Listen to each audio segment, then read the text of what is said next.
Cher Thaï, vous êtes présent parmi nous, toujours. Et vous êtes présent parmi nous dans chacune personne que je rencontre. Chaque personne que je vois, c'est Thaï. Vous vous êtes transmis d'une façon remarquable en chacun d'entre nous.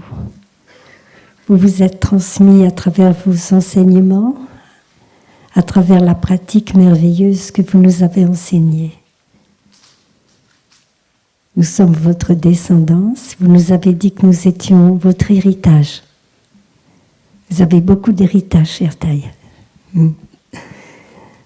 Bonjour, frères et sœurs assemblés. Bonjour, Sangha bien-aimé de notre Maître. Je suis très heureuse d'être parmi vous aujourd'hui. C'est un grand événement pour nous, cette retraite francophone auquel notre Sangha, notre Thaï, notre Sangha, notre grande sœur bien-aimée ont donné naissance. Aujourd'hui, nous sommes le 15 avril de l'an 2019. Nous sommes dans la salle de l'Assemblée des Étoiles, au hameau du Bas, pour la retraite francophone 2019. Ça, c'est très formel, mais c'est nécessaire. Aujourd'hui, je voudrais vous parler d'amour. Je voudrais vous parler de nous. Et j'ai un sutra que j'aime énormément, que j'ai beaucoup lu, c'est le sutra du lotus. Dans le sutra du lotus, c'est une tradition du Mahayana, du grand véhicule. Dans ce sutra, il y a des paraboles qui sont merveilleuses. Et il y a une parabole qui m'a beaucoup touchée, entre autres, c'est celle de l'enfant pauvre. Ma question, c'est une question que je vous pose. Vous souvenez-vous quand est né en vous l'esprit d'amour ? Tout petit, quand on était tout petit. Quand est-ce que cet esprit d'amour s'est réveillé ? À quelle occasion ? À quelle occasion on a envie de se mettre en marche pour aider, pour soulager ? Quand est-ce que ça s'est réveillé ? Il y a bien un moment, rappelez-vous. Tout petit certainement. Et on a mis en route cet esprit d'amour. Ça s'appelle la bodhicitta dans la tradition bouddhiste. Vous souvenez-vous de l'âge que vous aviez ? Essayez de vous souvenir. Laissez monter en vous les souvenirs. Est-ce qu'à ce moment-là, nous nous sommes rendus compte que c'était l'esprit d'amour qui s'éveillait ? Ou c'était une forte inspiration qui dépassait toute notre volonté, qui nous poussait dans une direction merveilleuse ? Et vous savez, toute notre vie, elle est tournée dans cette direction. Et elle n'est jamais comblée. Et c'est pour ça que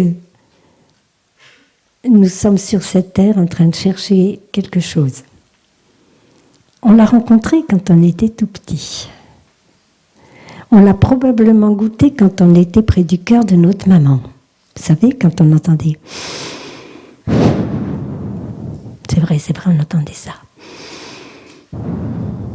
Et puis aussi, tumta, tumta, tumta. On était déjà à la recherche de l'amour. On était dans un paradis, on avait tout ce dont on pouvait rêver. Alors on a mis en route cette recherche.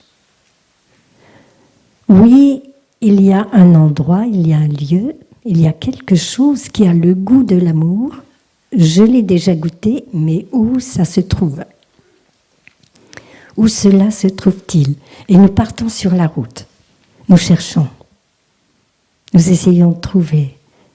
Nous essayons de trouver dans différentes directions.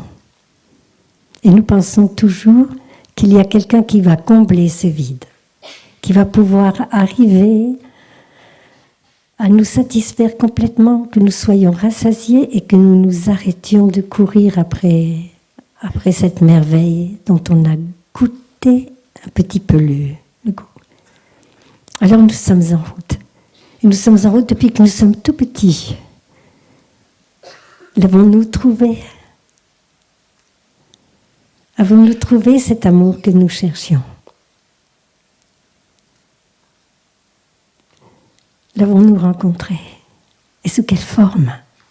Peut-être une fleur qui nous a regardé un matin, un rayon de soleil qui traversait à travers les feuilles toutes neuves, vert tendre. Où es-tu, amour, après lequel je cours? C'est pas mal ça. C'était pas voulu.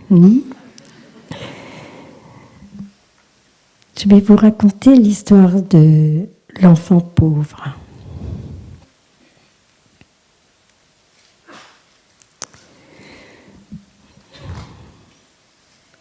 Il était heureux chez lui, il avait tout ce dont il avait besoin.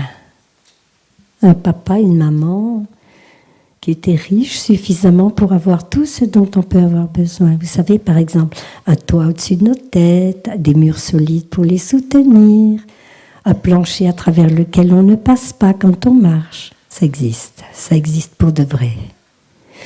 Du chauffage, de l'eau courante, tout ce qu'il faut, quoi. De quoi faire le manger, de la nourriture. Il y avait tout. Mais il était poussé par amour, où es-tu? Ça, c'est moi qui rajoute ça dans le Sutra du Lotus. Pardonnez-moi, Seigneur Bouddha. C'est seulement ma vision. Mais où es-tu? C'est pas suffisant. Il faut que je trouve. Et le voilà parti. Il explore le monde. Bien sûr, son papa est complètement désespéré. Et qu'est-ce que font les parents quand ils sont désespérés parce que leur petit a quitté le nid? Ils le cherchent. Il va à sa recherche partout. Partout, il ne le trouve pas. Et ce jeune continue son chemin. Il cherche. Il sait qu'il y a quelque chose. Mais quoi? Et partout où il va, il devient de plus en plus pauvre physiquement. Il s'épuise, il se fatigue. Il est obligé de travailler dur pour trouver à manger. Il essaye de toutes ses forces de participer à la vie qui est là autour de lui. Un jour, son père, fatigué de lui courir après, si j'ose dire, finit par s'arrêter. Et il trouve un lieu où se poser, une ville, une grande ville. Il s'installe là, et parce qu'il a beaucoup d'habileté, beaucoup de capacité, beaucoup d'amour, de compréhension, il se développe pleinement sur le plan spirituel, sur le plan de la générosité, sur le plan de l'installation dans la vie courante. Il devient un homme très riche, très respecté. Les gens viennent de loin pour le saluer, pour avoir des conseils. Mais son cœur n'a pas fini de chercher son fils. Il espère de toutes ses forces qu'un jour, alors il viendra rejoindre ce papa. Ils le retrouveront, ils se retrouveront. Et c'est ce qui se passe. Un jour, le fils passe, on dira par hasard, dans la ville en question. Et il arrive près d'une maison où il y a un très très beau jardin. Il voit beaucoup de domestiques. Il voit que c'est une maison très riche. Et ce qu'il peut arriver à voir, c'est un homme vénérable, assis sur quelque chose qui pourrait être un trône, on dirait un trône pour parler de beauté comme ça, quelque chose d'impressionnant. Et il voit des grands êtres qui viennent et qui s'inclinent devant lui, qui touchent la terre devant lui, qui lui fait des offrandes. Il est fasciné, il est très intéressé par ce qui se passe. Et il se dit peut-être qu'ici je pourrais trouver du travail. Ça serait bien. Je pourrais peut-être trouver du travail. Alors il est tenté de venir. Mais il est comme nous. Il y a quelque chose en lui qui s'appelle le doute. Vous savez, vous connaissez, tout le monde connaît le doute, n'est-ce pas? Voilà. Et le doute de soi, tout le monde connaît. C'est parfait. Je peux raconter l'histoire jusqu'au bout.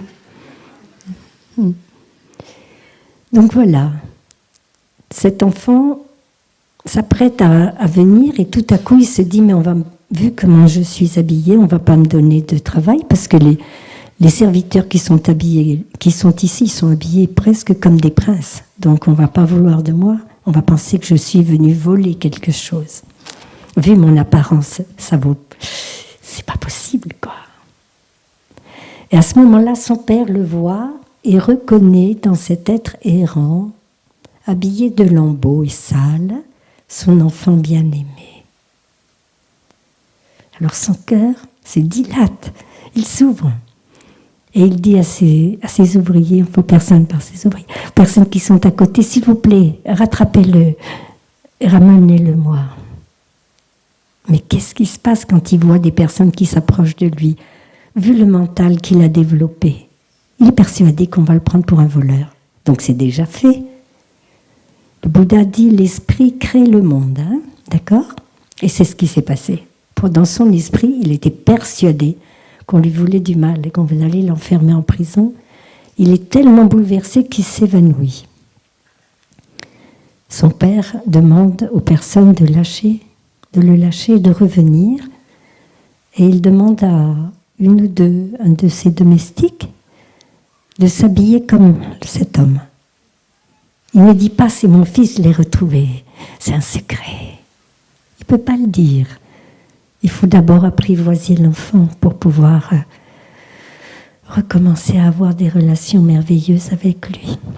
Donc, il envoie quelqu'un habillé comme lui en lui disant, tu vas lui dire, il y a du travail dans la maison, si tu veux bien nettoyer les latrines. Voyez, comme il connaît bien son enfant. Hein? Je vais te donner le travail le plus faible, celui duquel tu te crois digne. Vous entendez bien, hein? S'il vous plaît, laissez cette résonance pénétrer. Et bien sûr, il accepte en lui disant, on va te payer, bien sûr, pas mal d'argent, et tu vas travailler avec moi, et il le fait travailler rudement. Pourquoi? Parce qu'il ne serait pas à l'aise après tout ce qu'il a vécu pour se sentir aimé tout de suite. On ne se sent pas toujours digne de l'amour. On cherche l'amour, mais on ne se sent pas toujours digne de cet amour. Donc, le père, tout doucement, va introduire son enfant à des travaux différents. Il va lui donner le travail de jardinier. Hein, et il va venir le voir. Bien sûr, il transportera le fumier. Hein, il sera bien content de transporter le fumier. Il va l'apporter, il va tout doucement. Oh, très joli. Merci. Oui, c'était un dragon. Il était de passage. Voilà, il se couche, c'est parfait. On peut le laisser là, il est très beau. Tu as vu qu'il s'est mis devant le coussin de taille. Donc le voilà ce jeune homme, qui n'est plus un jeune homme, qui a pris de l'âge. Et tout doucement, son père va l'introduire, en se déguisant, en s'habillant un peu comme lui. Il va venir, mais il va être assez rude avec lui. Il va lui dire, il faut faire ceci, il faut faire cela. De temps en temps, il va lui dire, c'est pas mal. De façon à entraîner le courage dans l'enfant. C'est très important. Il faut savoir dire aux personnes qui font des choses bien qu'elles le font bien. Et ne pas croire que ce soit une flatterie. Si on vous fait un compliment, vous pouvez sourire et dire « Ah oui, ça vient de mon papa et de ma maman, de mon éducation, ça vient du milieu dans lequel j'ai évolué, ça vient du professeur qui m'a instruit. » Vous comprenez? Et vous êtes tranquille. Vous pouvez dormir la nuit sans rêver de choses extraordinaires, ou bien faire comme cet enfant « Non, je ne suis pas digne de ce qu'on m'a dit. » Voilà. Donc tout doucement, le père, non seulement le prend en charge de plus en plus, il l'élève. Vous savez, il l'élève. Élever ses enfants, c'est ça. Leur donner tout ce qu'on a, mais avec une certaine rigueur, beauté, bonté, amour, et de permettre à cet enfant de s'élever comme ça. pour devenir un adulte, un véritable adulte. C'est-à-dire quelqu'un qui accepte les obstacles. Pas quelqu'un qui n'a pas d'obstacles et qui ne sait pas sur quoi s'appuyer. Sinon, il se développe à l'horizontale, il ne s'élève pas. Donc voilà ce qu'a fait le Père, jour après jour. À un moment donné, sachant que son enfant était extrêmement intelligent, il lui a dit « J'ai besoin de quelqu'un maintenant pour s'occuper des... » Il y a des mots qui me viennent en anglais, mais ça ne va plus du tout. Des biens de cette propriété. Tu vas apprendre à gérer le stock, tout doucement. Puis ensuite, il lui donne la responsabilité plus haute et il devient trésorier. Il devient conseiller. Et le maître, un jour, se rend compte qu'il est très âgé. Il sent que la mort approche, qu'il va jouer à cache-cache. Alors il se dit, mon enfant est prêt maintenant. Il a reçu tout ce dont il avait besoin. Alors il convoque tout son personnel. Et il convoque aussi les ministres, peut-être le roi, je ne me rappelle pas. Mais enfin, des personnes qui ont beaucoup de pouvoir, beaucoup de présence. Et il leur dit, celui-ci est mon fils. Ça vous rappelle rien? Celui-ci est mon fils bien-aimé, n'est-ce pas? Celui-ci est mon fils à qui je remets toute ma fortune et toutes mes responsabilités. Et il explique qu'ils ont été séparés et que cet enfant était parti, qu'il est revenu et qu'il est maintenant apte à prendre en charge la suite.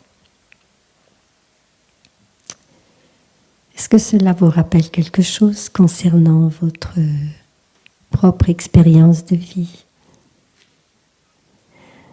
Je vais vous savez, j'aime beaucoup lire les poèmes de Thaï et je remercie de tout mon cœur Sœur Dao Nyim qui m'a fait voir qu'on pouvait lire les poèmes de Thaï devant tout le monde.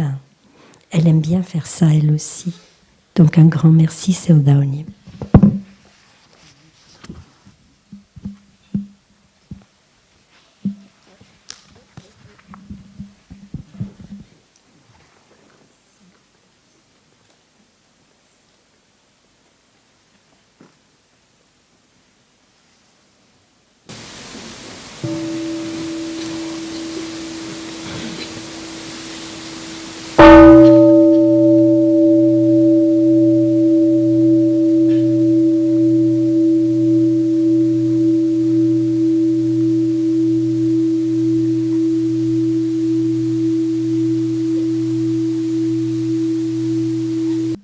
Je vais prêter ma voix à Thaï.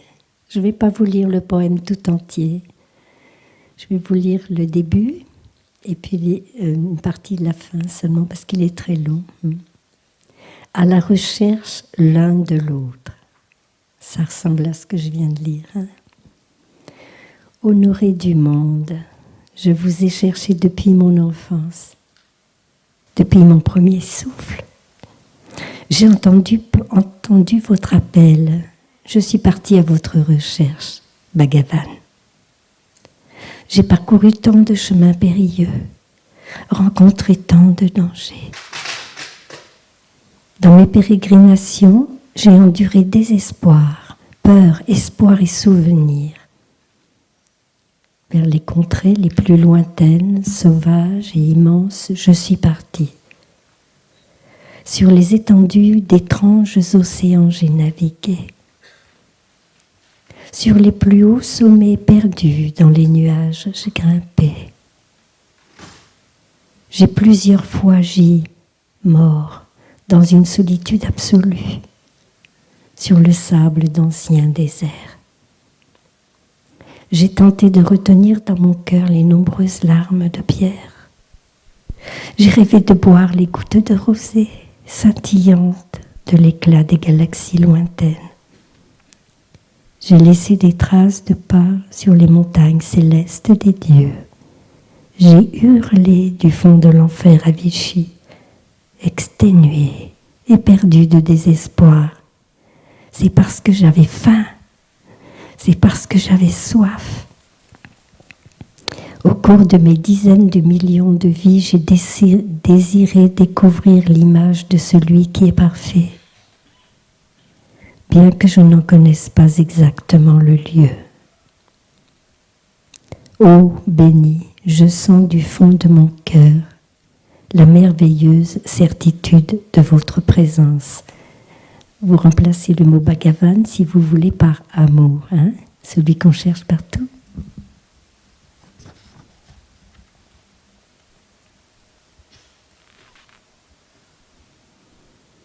En contemplant dans le miroir de la lune, je me suis vue et soudain je vous ai vu.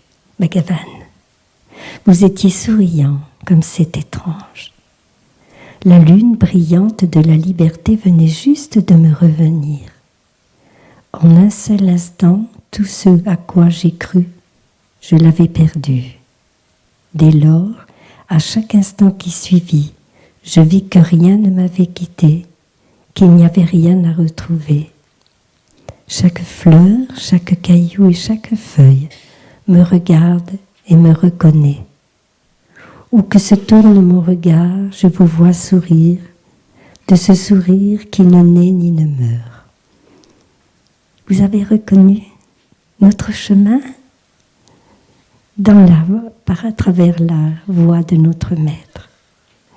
Alors, nous avons trouvé le chemin, nous avons trouvé les trésors, nous avons trouvé la pleine conscience, nous avons trouvé l'arrêt, nous avons trouvé tout autour de nous des personnes pleines d'amour, de calme, de gentillesse, de compassion. Est-ce que vous savez ça? Est-ce que vous avez reconnu ça? Que ce chemin dans lequel nous sommes tous ensemble, quelle que soit notre tradition spirituelle, ou bien notre laïcité. Est-ce que vous entendez? Il y a une autre histoire, un peu semblable, et je voudrais vous la dire aussi, toujours dans le Sutra du Lotus. Deux amis se rencontrent après une longue période d'absence. Et il y en a un qui est très très pauvre, et il y en a un qui est très très riche.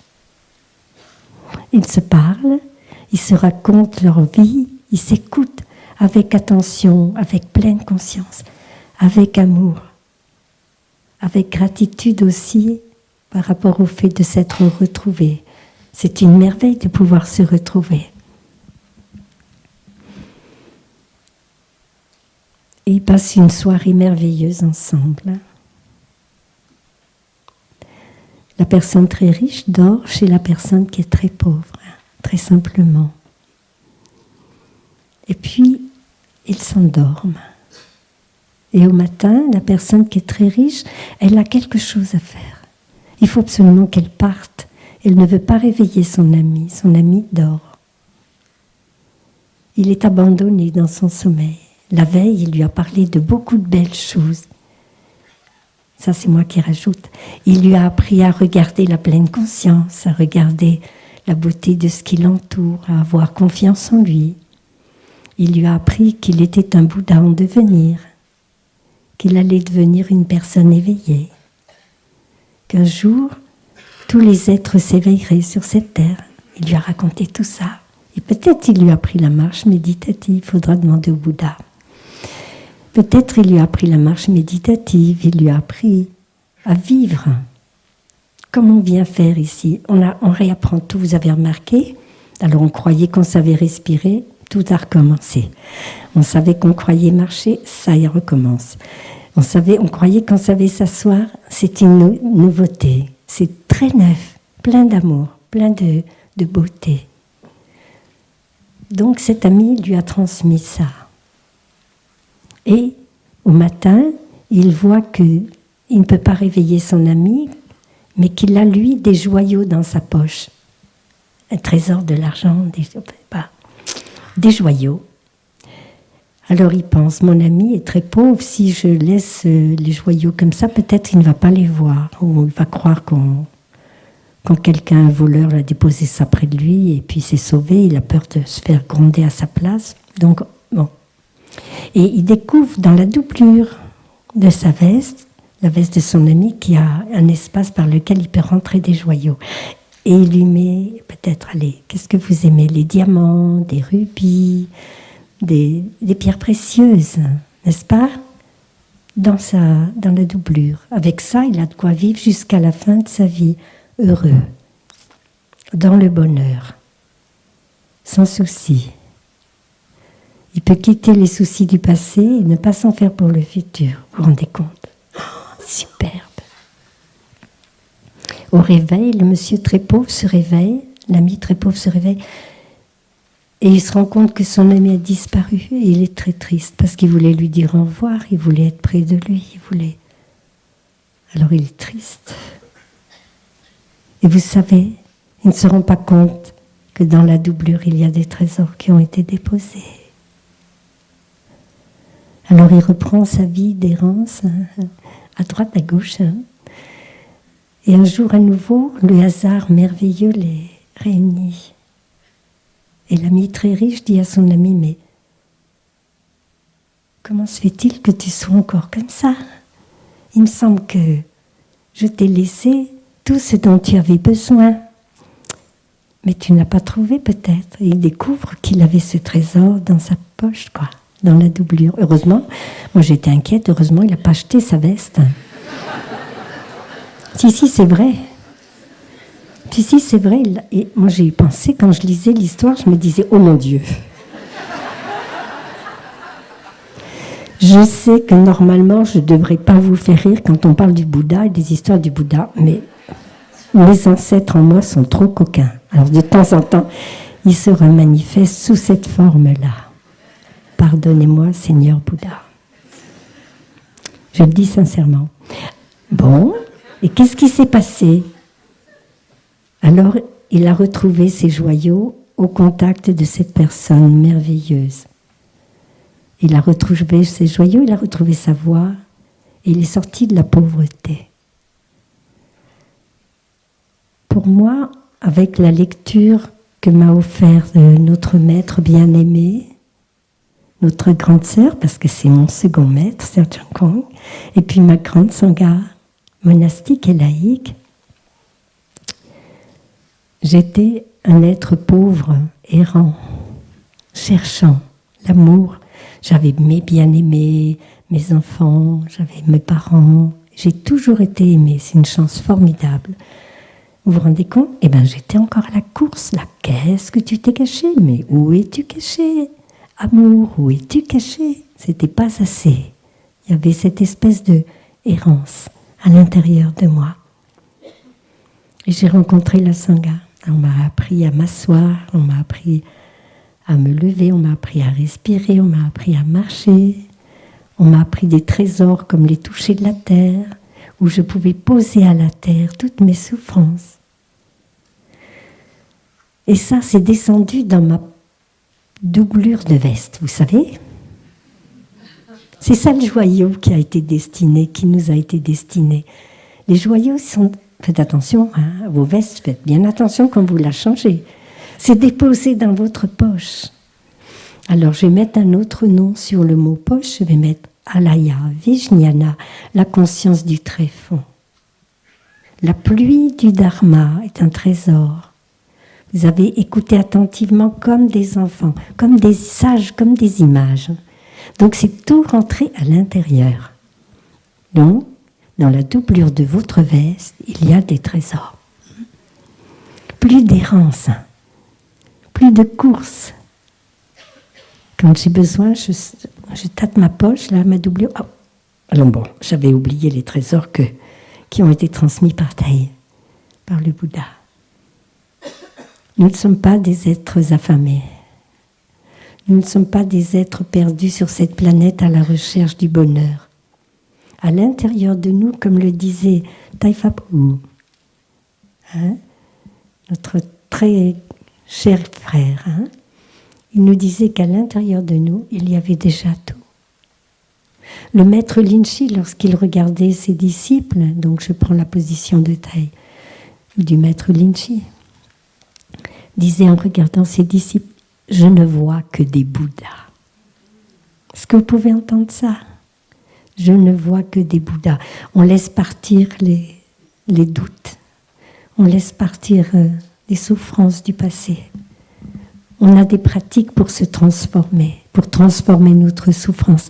Nous avons des pratiques pour apprendre à nous réconcilier. Nous avons des pratiques, des 5 entraînements à la pleine conscience, pour apprendre à vivre notre vie plus pleinement, plus complètement, plus merveilleusement.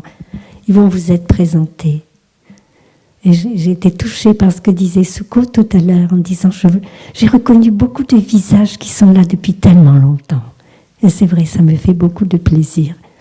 Et les personnes qui viennent, qui nous rejoignent, c'est merveilleux.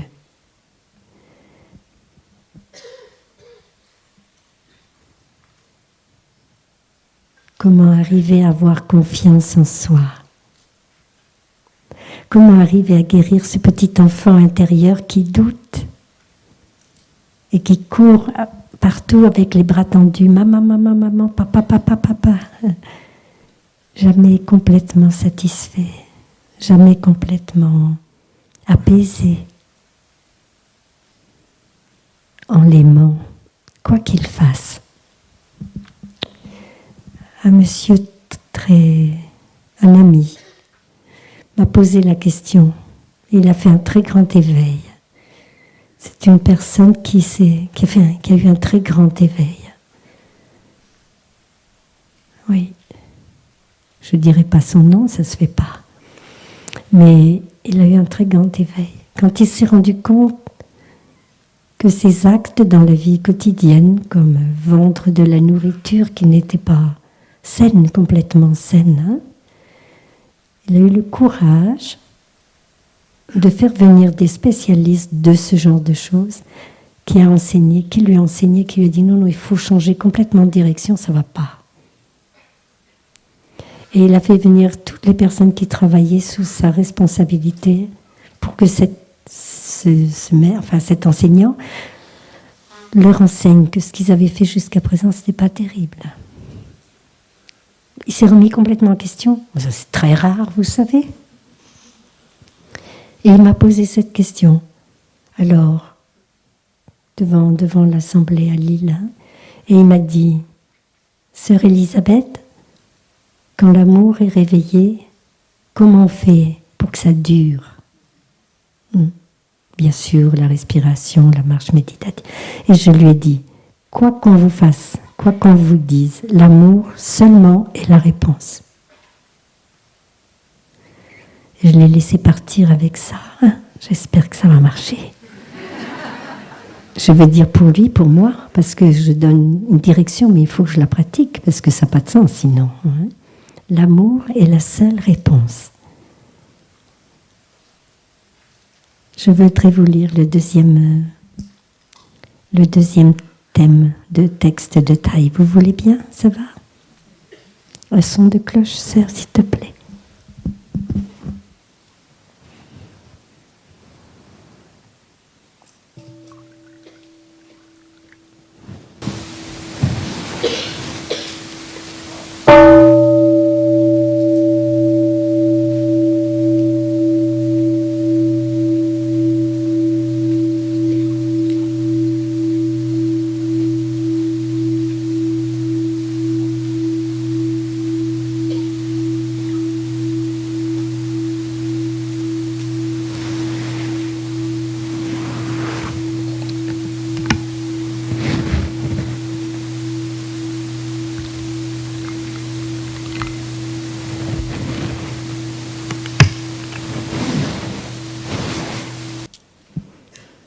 Notre véritable héritage. Le cosmos est rempli de joyaux précieux. Je veux vous en offrir une poignée ce matin. Chaque moment que tu vis est un joyau qui resplendit et contient la terre et le ciel, l'eau et les nuages. Il a besoin de toi pour respirer avec douceur, pour que les miracles apparaissent. Soudain, Tu entends les oiseaux chanter, les pins psalmodier. Tu vois les fleurs s'épanouir, le ciel bleu, les nuages blancs, et le sourire et le regard merveilleux de ton aimé.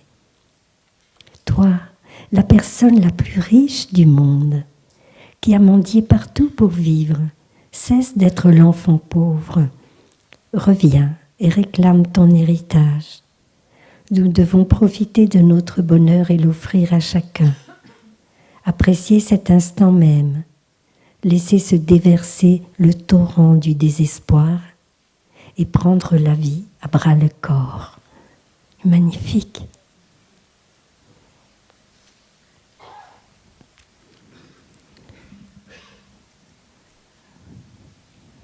Je voudrais profiter de cette occasion. Cette année, nous avons été très occupés à la Maison de l'Inspire, parce que nous sommes en train de chercher une maison près des frères et de chercher à vendre notre maison. Donc, j'étais très occupée et nous n'avons pas eu le temps de vous écrire notre lettre d'amour annuelle pour vous dire à quel point vous étiez précieux pour nous. À quel point vous nous soutenez, à la fois par votre présence, par votre pratique, par la place que vous tenez dans la société et où vous apportez ce nectar du Dharma qui est si beau, par votre soutien financier aussi, beaucoup. À la maison, on ne vit que de dons, donc les sanghas sont très très généreuses. Les amis sont très généreux. Donc nous continuons notre vie paisiblement et dans la joie. Grâce à vous, la Maison de l'Inspire, elle est encore ouverte pour vous accueillir. Alors n'hésitez pas. Venez nous rendre visite. Nous aimons bien aussi avoir des sanghas qui se déplacent et qui viennent passer un moment près de nous.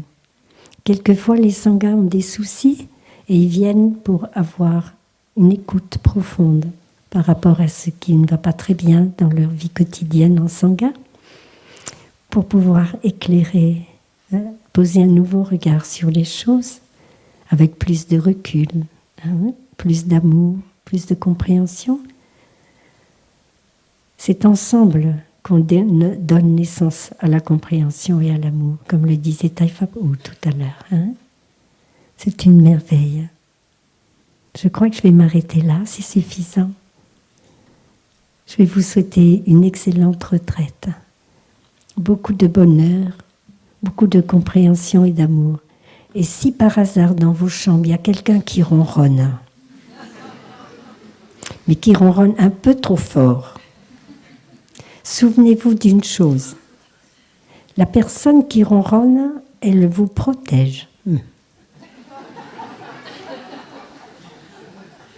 Ça vous fait rire et cependant, faisons un saut en arrière du temps de Monsieur et Madame Cro-Magnon, nos ancêtres directs.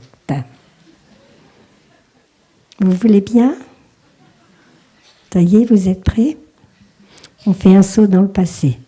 Peut-être même avant Monsieur et Madame Cro-Magnon, parce qu'il a fallu résister aux lions à dents de sabre et à toutes les bêtes qui auraient trouvé tellement bon appétit avec nos petits corps fragiles. Si nous sommes là, c'est parce que nos ancêtres sont passés à travers n'importe quelle souffrance, les plus terribles. Ils sont passés à travers tout ça, nous sommes la preuve qu'on peut y arriver. Vous voyez? C'est une merveille. La preuve que nous pouvons traverser beaucoup de choses difficiles. Ça, c'est l'avantage de l'âge. Nous pouvons traverser des choses très difficiles. Donc, Monsieur et Madame Cro-Magnon et leurs descendants, pour dormir, ils se mettaient en rond. Souvenez-vous. Je ne vous raconte pas une histoire inventée. Souvenez-vous. C'est la vérité. Nous nous mettions les plus fragiles au centre, les mamans qui allaitaient les bébés, et puis un peu plus grands, et puis les hommes solides, et puis les hommes très solides au bord, comme ça. Vous voyez, on dormait, on se tenait chaud, en plus, c'était bien. Et on ronronnait. Et on ronronnait aussi fort que possible, pour que aucun tigre à dents de sabre n'ose nous croquer. qu'est-ce que c'est que cet animal qui fait un bruit aussi affreux? Certainement très dangereux. Et vous avez vu, ça monte et ça descend. Non, vous ne me prenez pas au sérieux, mais s'il vous plaît, faites-le de façon à ce que votre compassion s'épanouisse. Pour quelle raison faisions-nous ça? Souvenez-vous, par compassion, pour protéger notre groupe, pour protéger notre communauté, pour protéger nos enfants. Et nous ronflions de tout notre cœur en faisant autant de bruit que possible, à tour de rôle, comme ça, même les petits. Donc on porte ça en nous. C'est une graine dans notre conscience qui est réellement là. Et ça continue. Ça continue. Nous sommes quelquefois accablés de soucis. Nous pensons que nous avons des difficultés, que nous n'arriverons pas à aller jusqu'au bout. Et que notre famille, on ne sait pas trop ce qui va se passer au futur. Et on est dans une caverne, notre chambre. Avant, c'était dans la caverne, ça résonnait très dur. Même les ours, personne ne venait. Hein? Et on continue. Alors, si vous avez la chance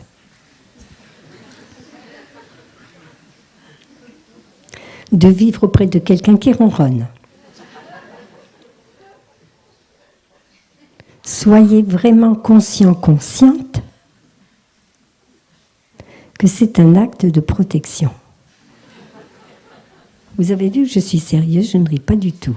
C'est un acte de protection. Et vous verrez que c'est la personne qui se sent le plus, avec le plus grand nombre de responsabilités, qui va y aller de tout son cœur. Alors, dans un cas comme ça, vous vous retournez vers la personne qui ronronne et vous dites « merci ». Merci de continuer à nous protéger. Et souvenez-vous de ce que je vous ai dit. Quoi qu'il arrive, la réponse, c'est l'amour. Une autre phrase importante, ça je me contente de transmettre, c'est Taï qui m'a tout donné, ce sont les joyaux. De bien regarder, nous sommes capables de franchir tous les obstacles. Rien ne peut arrêter notre amour. Voilà, je vous remercie d'avoir eu cette patience jusqu'à cette heure-ci. Merci beaucoup.